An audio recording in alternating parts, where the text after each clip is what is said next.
Your new house is on fire. Are you okay? Maybe you should call the fire department right away. I rushed to my home as soon as I got the call from my mother-in-law. I didn't want to believe it, but my house was on fire. Why on earth? Panicking, I called my mother-in-law again. Robert is sleeping in the room. Please call 911 right away. What? She was taken aback, not expecting my husband to be asleep inside. When I asked my mother-in-law about the fire, her response was totally unexpected. I got married 2 years ago and had our son, Jason, this year. Following his birth, we bought our dream home. Catherine, we finally got our dream home. I'm gonna work even harder now. That's Robert, my husband, always making me smile. We've got a hefty mortgage, so make sure you work hard. We joked and laughed together. Even after marriage and having a child, our bond remained strong and we shared jokes often. However, building a good relationship with my mother-in-law hasn't been easy. My mother-in-law has quite an animosity towards me. It's been like this ever since I first went to greet my in-laws after our engagement. Hello, I'm Catherine. I was nervous while introducing myself to my in-laws for the first time. Don't be so formal. Please take care of our Robert.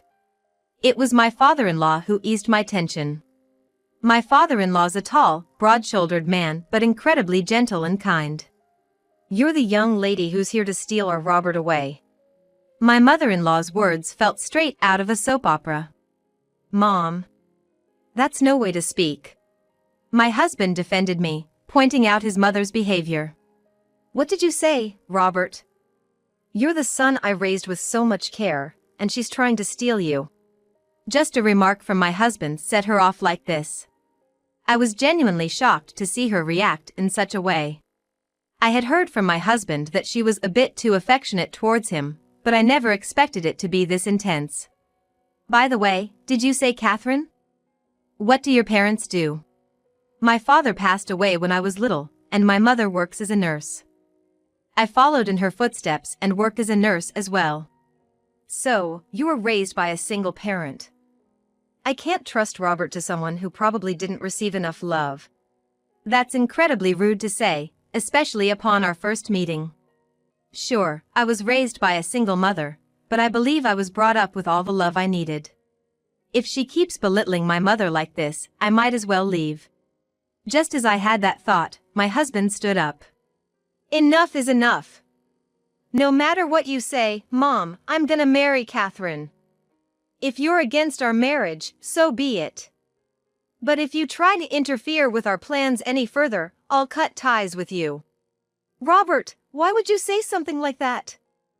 You're abandoning me. Catherine, let's go. My husband and I left, leaving behind my dramatically crying mother-in-law, and after saying our goodbyes to my father-in-law, we departed from their home. I'll get Robert back. Just as we were about to step out of their front door, I had a feeling that my mother-in-law said something. Feeling scared, I decided to just ignore it. It seemed like what my husband told my mother-in-law really hit home because she stayed quiet and didn't interfere with our wedding plans thereafter. 6 months into our marriage, I found out I was pregnant and we visited my in-laws to share the news. My father-in-law was thrilled, but my mother-in-law started with her sarcastic remarks again. It's hard to believe someone raised by a single parent is having a child. Do you even know how to love properly? My mother-in-law still assumes that since I was raised by a single parent, I must not have received enough love. If I hadn't been loved, I would have gone off the rails a long time ago. I was tempted to tell her just that, but held my tongue. Since you're pregnant, Catherine, what did you do about your nursing job? Did you quit? No, I didn't quit. I'm on maternity leave.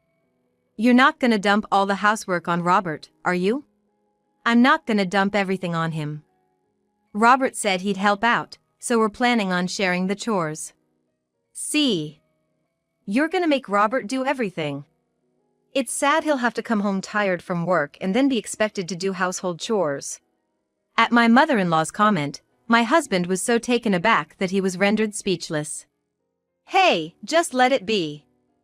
Both Catherine and Robert seem uncomfortable. My mother-in-law looked like she wanted to say more, but my father-in-law's words finally silenced her. When the baby is born, please bring him over. My father-in-law said with a gentle smile. Of course. I'm looking forward to bringing them over.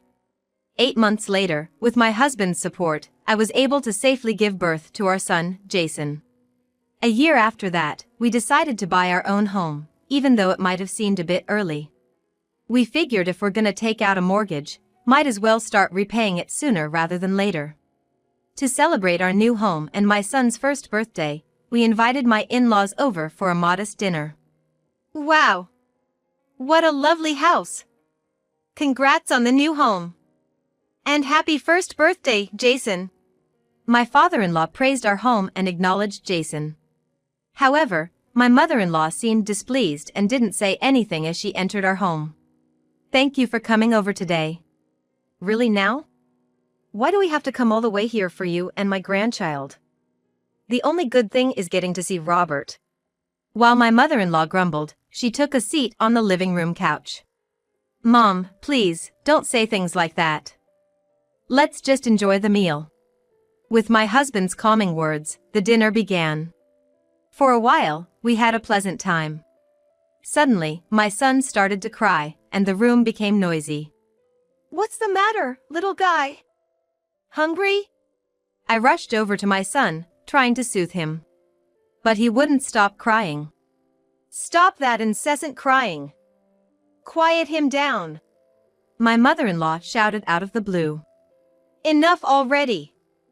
Is he crying because he lacks your love? Can't even calm down your own son. No wonder I didn't want Robert to marry you. She continued to belittle me for being a single parent. I was at my wit's end and snapped back at my mother-in-law. It's not about love. Babies cry because that's their way of communicating. And what's your problem with him crying? If you can't stand it, just leave. If you're gonna be like that, I will leave. I've seen Robert, and that's enough. Robert, if you stay with this worthless woman, you'll end up worthless too. You can always come home. My mother-in-law, in a huff, took my father-in-law and left.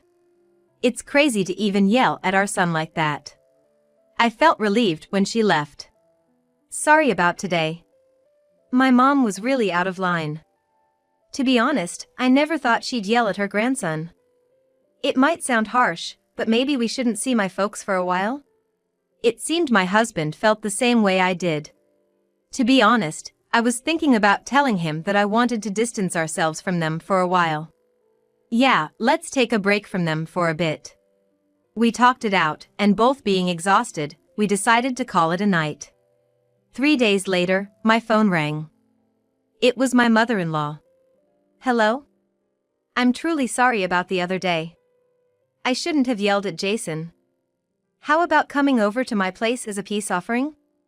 I've prepared dinner. My husband won't be there, but please stay a while. My mother-in-law sounded much kinder than usual. I found this new side of her a bit unsettling, but I felt it would be rude to refuse, so I decided to head over to my in-laws' house. All right. I'll bring Jason along. After about a 30-minute drive, I arrived at my in-laws' house and rang the doorbell. But no one answered. Is my mother-in-law not home? Just then, my phone rang again.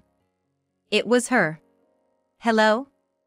I'm at your house. Where are you? Your new house is on fire. Maybe you should call the fire department? After telling me that, she hung up. My house is on fire? What on earth is going on? Before I could process this, she sent a picture to my phone. There was no mistaking it, that was my house. Frantically, I tried calling her back. But she wouldn't answer. Oh no. Robert is still at home. I kept trying to get a hold of her. As time ticked by, 10 minutes had already passed. If that photo was real, my husband could be in danger. My husband had left for work in the morning, but had come home early due to feeling ill. He was resting in our bedroom upstairs. Just as I thought about ignoring my mother-in-law and heading home, I got a call back from my mother-in-law. Hello? Why are you calling repeatedly? What's going on? Is it true that my house is on fire? That's what I told you, didn't I? I even sent you a picture, right? My mother-in-law. Where are you now? Call 911 immediately. Don't be so alarmed. I'm sure the neighbors have already reported it.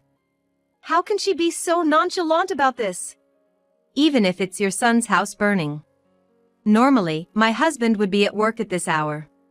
But my mother-in-law probably didn't know he'd come home early because he felt sick.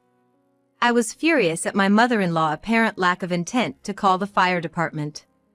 If we leave it like this, my husband might get caught in the fire and never come back. My mother-in-law, listen to me. Robert is sleeping in our burning house right now. If we don't do something, Robert might die. I still couldn't believe there was a fire, but I tried to explain it calmly to her. What? Are you kidding? Why is Robert in the house? Why? Robert! Robert!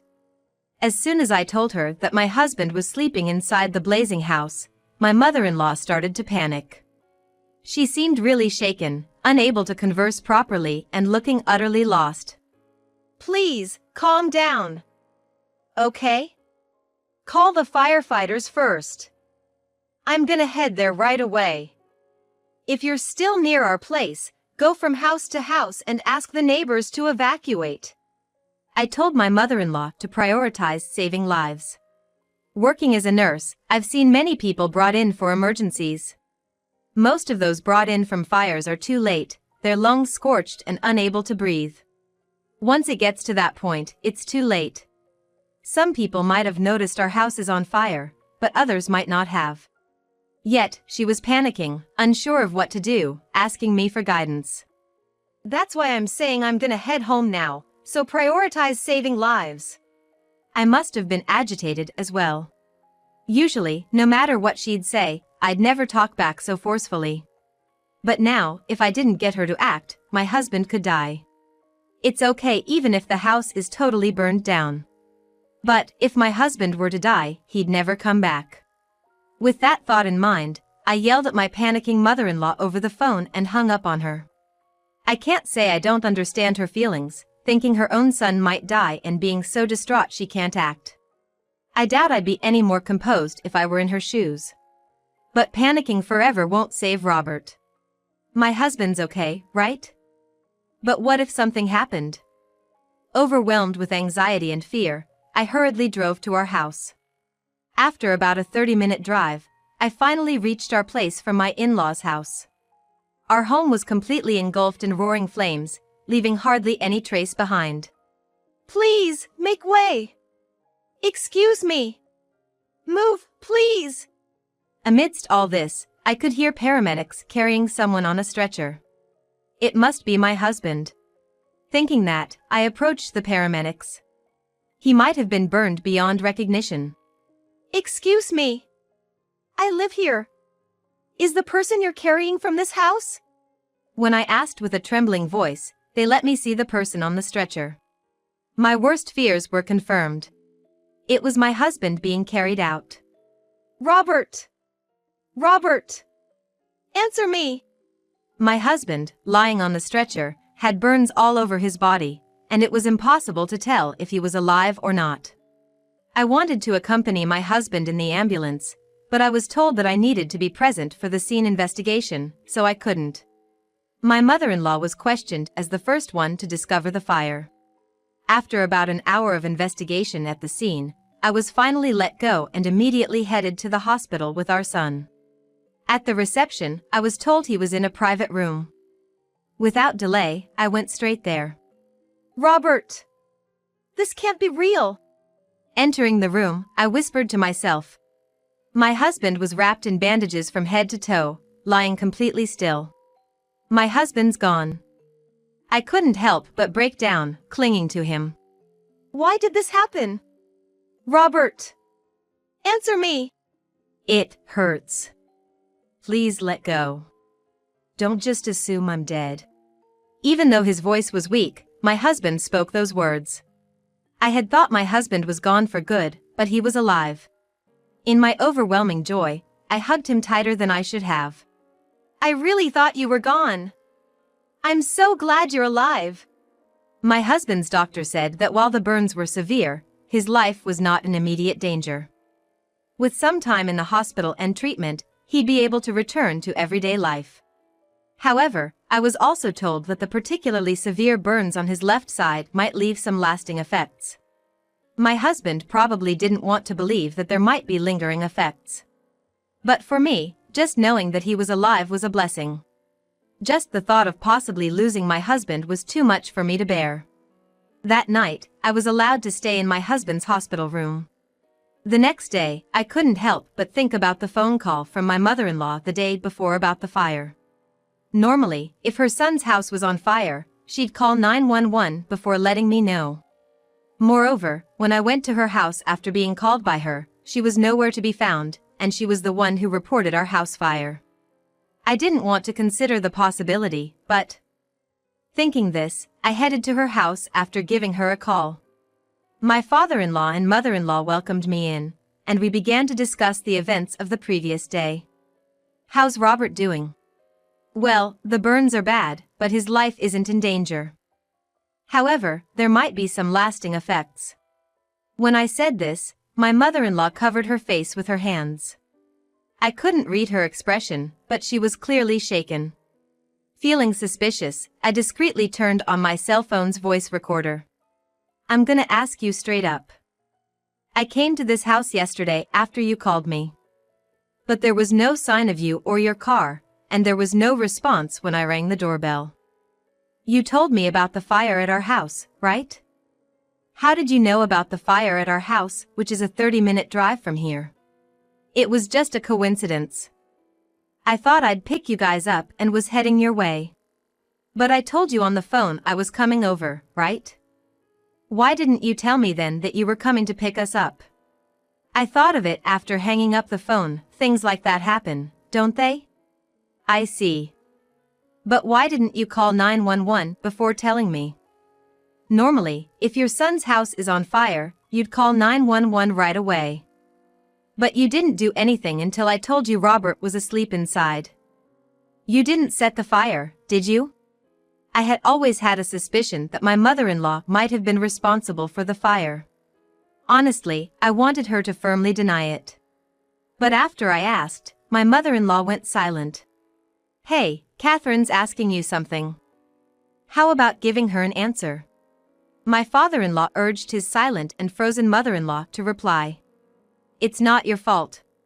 Until now, my mother-in-law, who had been silent, began to speak slowly. "Catherine, because you're taking Robert away from me. I thought if the house burned down, your relationship would sour and he'd come back to me. But I never imagined Robert would be asleep." I wanted to deny it. But my hopes were quickly shattered.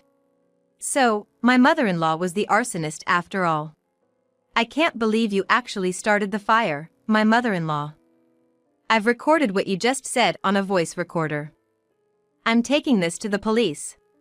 I showed my mother-in-law my phone displaying the voice recording app, asserting my intention to report her. "To be honest, I'm relieved my husband's alive. But what were you gonna do if he had burned alive? You would have killed your beloved son." "I'm sorry." The moment my mother-in-law apologized in a weak voice. "You've gotta be kidding me. You idiot. What have you done?" Usually a gentle father-in-law, he looked like he was possessed as he slapped her hard. "You caused trouble for others and even try to kill your own son. I was a fool to marry someone like you. I don't ever want to see your face again. We're getting divorced today." "What? No, please." The sudden divorce declaration from my father-in-law left my mother-in-law in shock. She had no words to say and just looked down. "You're not saying anything, so I take it you agree with the divorce? Then get the hell out now." "I'm sorry. I truly am. I regret it. Please, don't divorce me." Don't abandon me! My mother-in-law begged my father-in-law, crying. Don't abandon you? You think I'm nice enough to live with someone like you? You almost burned down someone else's house along with your own son. Pushing aside the pleading mother-in-law, my father-in-law continued yelling. My father-in-law was absolutely right. Mother-in-law, considering what you've done, it's no wonder father-in-law wants to divorce you. You might be facing many years, perhaps decades in prison. Those words silenced my mother-in-law completely. Perhaps she hadn't realized the gravity of her actions and that she could be sentenced to prison. Collapsing to her knees, my mother-in-law hung her head, looking completely drained and lacking the usual energy to make snide comments. I'll be on my way now. Take care in prison. After leaving my in-laws' house, I headed straight to the police station and submitted the voice recording as evidence. That recording became the definitive evidence, and my mother-in-law was arrested without delay that very day. After all the times she berated me, saying a child from a single-parent home lacks love, who's the one lacking love now? Burning down the brand new house her son had worked so hard to buy. Moreover, she almost killed her beloved son with her own hands. There's no reason for someone like you, who could casually set fire to her son's house, to talk to me about love. Reflect on your actions for the rest of your life in prison. Looking at our burnt-down house, that's what I thought. Having lost our home, while my husband was hospitalized, we stayed with my parents' house. It's been a long time since I've been at my parents' house. We've decided to rent an apartment when my husband gets discharged, so for now, I'll just lean on my mother. A month later, my mother-in-law was charged with arson and was sentenced to life imprisonment. Because she got a life sentence, we weren't gonna get any compensation or medical expenses for my husband, but for me, never having to see her again was a bigger relief. Thankfully, my husband was recovering, and he didn't have any lasting injuries. The burn scars are still raw, but the doctor said they'd heal over time. Then, a week later, my husband got discharged. Hey, can we stop by my folks' place before heading to the new apartment? My husband asked, and so we decided to visit my in-laws' house before moving into our new place. Catherine, Robert. I'm truly sorry. As soon as we entered the house, my father-in-law apologized immediately. I've divorced my wife. She'll pay for her sins in prison on her own. I already told Robert over the phone. Saying that, he handed me a sizable bag. It's a new place, and you probably had a mortgage. I'm not sure if the insurance will cover the fire since my ex-wife was responsible. It might not be much, but please accept this. When I looked inside the bag, there was about $300,000. I can't accept this much. I was floored by the amount, but I refused to accept it. Please, won't you take it? I feel it's still not enough. She did it, but as her husband, I feel responsible too. Please. I didn't up for it, but I gave in to my father-in-law's pleas and accepted it. All right, Dad. See ya. As Robert and I were about to leave, his father stopped us. Catherine, I know it might bring back memories, but could you bring Jason and visit once in a while? It might be selfish of me to ask this. Of course, we'll visit. It's not selfish at all. Please spend time with Jason. I replied, and my father-in-law looked apologetically with tears. Our dream home was destroyed because of my mother-in-law, but we decided to start fresh and work hard as a family. Hoping that one day, we'd have our dream home again with everyone.